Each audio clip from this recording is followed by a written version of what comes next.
series of... He's cool and he's smooth. He's quick with a gun, a master in the boudoir. A guy in a trench coat who gets the job done. Guy Noir. A dark night in a city that knows how to keep its secrets. But high above the busy streets, on the 12th floor of the Acme building, one man is still trying to find the answers to life's persistent questions. Guy Noir, Private Eye.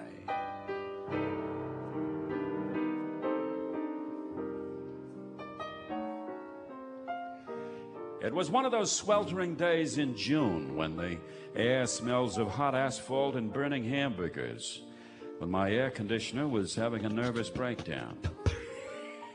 And when suddenly, there was a knock at the door. Yeah, come on in, the door's unlocked.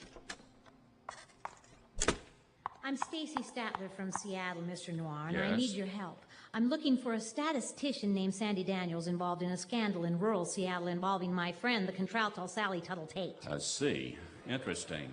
Seattle. Sandy Daniels, huh? She's a Seattle statistician? Right. She wears saddle shoes and coral-colored apparel, and she's involved in the scandal. What, a financial scandal? No homicide. Deadly cinnamon cyanide was sprinkled on a cup of extra-strong espresso at a rehearsal for a Respighi recital. A Respighi recital in Seattle? A Respighi recital by the Seattle contralto Sally Tuttle Tate. Yes. A benefit for the non-profit Seattle Gastrointestinal Hospital. Mm-hmm. The rehearsal was in Sally Tuttle Tate's studio in rural Seattle. This is becoming clearer every moment. And this was a single sprinkle of cinnamon cyanide? Yes, and Sally Tuttle Tate's eminently talented accompanist, Basil Bristol Bainbridge, Of course. was the victim of the cinnamon cyanide sprinkle. I see. One swallow and he was horizontal. So this statistician, Sandy Daniels, was at the rehearsal for this benefit recital for the nonprofit Seattle Gastrointestinal Hospital. She and her spaniel, Emmanuel, Uh-huh. and her little sister Crystal, a vocalist from Pistol City, Mississippi. Crystal Daniels and the spaniel, and Sandy Daniels, the statistician. A statistician for the Washington State Central Statistical Clearinghouse in Seattle. I see. You see, Sandy Daniels' sister Crystal was a constant companion of Basil Bristol Bainbridge. Sally Tuttle Tate's eminently talented piano accompanist. in Exactly. other words. Yes. Yes, who's there? Come in.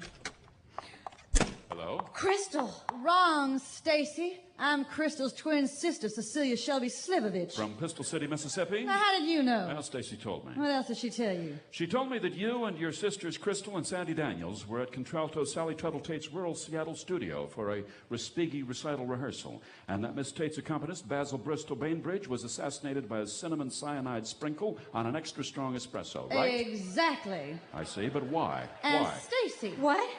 What are you talking about? Her real name isn't Stacy, it's Sadie Tuttle Tate, Sally's stepsister from San Luis Obispo. I see. Sadie and Basil Bristol Bainbridge were buddies, and Sadie Tuttle Tate and my sister, Crystal Daniels, were hostile since Basil sought the dismissal of Crystal's cousin Custer from the gastrointestinal hospital because he was an apostle of the Pentecostalist pastor Peter Metropolis of Palo Alto. I had no idea there were Pentecostalists in Palo Alto. He was a transcendental Pentecostalist. Peter Metropolis, huh? Crystal's cousin Custer told Metropolis his Pentecostals had to shape up or ship out. Well, we're here to get to the bottom of it. Would either of you care for coffee? Sadie, Cecilia? I'd like a triple skinny Siamese pygmy height weight proportional with a hazel razzle, 2% milk, an artery block, and hold the bath beads. Okay, I see. And Cecilia? Oh, just water. Just water, lime, lemon? Just water and a plate of anemones. Okay, excuse me just a moment.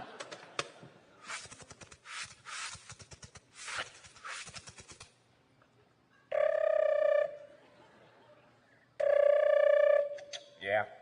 Is this Chuck's Coffee Shop? Yep. I'd like a, what was that you wanted? Tell the man what you wanted. Oh, okay. I'd like a triple skinny Siamese pygmy height weight proportional with a hazel razzle, 2% milk, an artery block, and hold the bath beads. Okay, gotcha. Did you get that, sir? Got it. Anything else? And a water, plain water, and a plate of anemones. Anemones, fine. What kind of water? Just mineral water. Charged or non-charged? Well, uncharged. It doesn't Well, matter. we got Perrier, Pellegrino, San Marino, Gino, Bonagiano, Stockholm Springs, Our Lady of Lourdes, got Antarctic Ice Cap, got Rainforest, got 85 other kinds of Just water. whatever's close at hand. Just make it easy on yourself. Antarctic Iceberg, okay? Antarctic iceberg. Yeah, sure. How much is that? $50 for 8 Whoa. ounces. How about just tap water? What city? Well, Seattle. I see. Lake Washington or Lake Union? Washington. Okay. Anything else? And a regular coffee for me. What coffee? Regular coffee. We don't have that. Well, we'll just make some, okay? We got cappuccino, espresso, latte, you name it. Just regular coffee. Well, what's that? Well, you know, just ground coffee in a can, and you open up the can, you put 4 heaping spoons in a basket, and the water drips through it into a glass pot that sits there for a few hours. You know, right? Regular coffee. We don't have it. Well, just look for it, okay? Find somebody else who has it. Come on. Use your head, please. All right, now, where were we here? Basil Bristol Bainbridge. Basil Bristol Bainbridge was offed by a cinnamon cyanide sprinkle on an extra strong espresso at Sally Tuttle Tate's contralto Respighi recital rehearsal due to a controversy between the Seattle Gastrointestinal Hospital and the Transcendental Pentecostalist pastor Peter Metropolis of Palo Alto. Is that right? Yes, and now that's how I see it. Okay, but how did this Palo Alto Pentecostalist get involved with a Seattle contralto named Sally Tuttle Tate? Well, Sally Tuttle Tate had been a Pentecostalist in Pistol City, Mississippi, and sang at Pentecostalist services in Pistol City, Tuscaloosa, Biloxi, Baton Rouge, and 67 other southern cities, and was sent to the nonprofit Seattle Gastrointestinal Hospital suffering from extreme digestive stress. I see. I heard that she ate several suspicious mussels and she got sick and spit out. That's right. I may be wrong. Yeah, Noir here. I found you some regular coffee, but it's good. about 13 miles from here at a diner called Mom's. I can send a cab over for it. Costs about $15. Uh-huh. How much does that other coffee cost? The triple skinny Siamese pygmy height weight proportional with hazel razzle, 2% on artery block, and hold the bath beads. No, the hazel razzle, I think. The hazel razzle. Hazel razzle. Oh, that'll cost you right. $5 then. $5? Well, all right. Well, give me that one. Okay, be right over. Good. So, where were we here? This is interesting.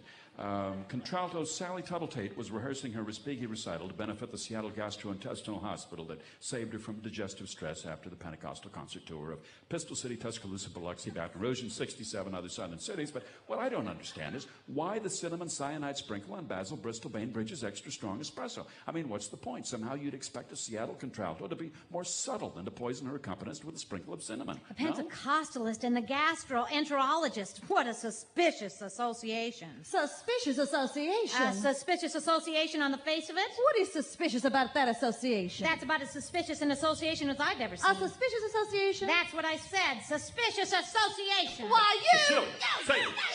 Stop. Hello, ladies. Why? Maybe I can solve that riddle for you. Basil Bristol Bainbridge. Wrong, Stacy. I'm Basil's twin brother, Biff Stanford Bainbridge. And I'm not Stacy. I'm Sadie Tuttle Tate, Sally's stepsister. And you know Cecilia. I'm Krista's sister, Biff. Pleased to meet you. You a pianist too, Biff? All of us Bristols are pianists. I specialize in Norwegian composers, and in my spare time I raise sorrel riding horses. I'm a man of sorrels and acquainted with Grieg. I see. So, what's the answer to our problem here, our mystery, our riddle, Biff? This Respighi recital rehearsal Sally Tuttle Tate held at a rural Seattle studio for the Gastrointestinal Hospital benefit. The recital rehearsal where my brother Basil Bristol Bainbridge got the cyanide cinnamon sprinkle on his extra strong espresso. Yes. Where Sandy and Crystal and Cecilia Daniels and her spaniel Emmanuel were in the studio hearing Sally Tuttle Tate sing Respighi, and also Tartini, Manfredini, Houdini, Rossini, Albanini, Paganini, Puccini, Cherubini, Tomasini, Trini Lopez, accompanied by Basil. Yes? Basil was not playing piano. No. He was playing harp. Your brother Basil was a harpist as well as a pianist? Basil Bristol Bainbridge was a man of many talents. He was a harpist, an artist, a harpoonist, a cartoonist, a harmonica player, a trampoline tumbler, a pianist, a dancer, and he had been disco dancing the night before the Respighi recital rehearsal at a Seattle bistro called the Sand Clam, and he lost his instrument. So you're saying that... He lost his harp in the Sand Clam disco. Is that right? So this has nothing to do, in other words, with the Palo Alto Pentecostalists or the nonprofit Seattle Gastrointestinal Hospital. That was all a smokescreen. This was an affair of the harp. Basil administered the cinnamon cyanide sprinkle himself. Cyanamide, better known as cinnamon cyanide, was his way out. I see. Yeah, come in. I hope you're from Chuck's Coffee Shop. If you're not, you've got the wrong script. Now you got me. You got your 2 coffees right here and the water, but we're out of anemones. Oh, out of anemones, huh? No, we substitute a plate of these fresh palm fronds flown in from Florida. Well, with fronds like these, who needs anemones? Exactly. So it was suicide, then. The cinnamon cyanide sprinkle and Basil Bristol Bainbridge's espresso. Sometimes there's a simple answer to these complicated mysteries, but that's what they pay me for. I'm Guy Noir, Radio Private Eye. Here's looking at you. A dark night in a city that keeps its secrets. And there on the 12th floor of the Acme building is a guy still trying to find the answers to life's questions. Guy Noir.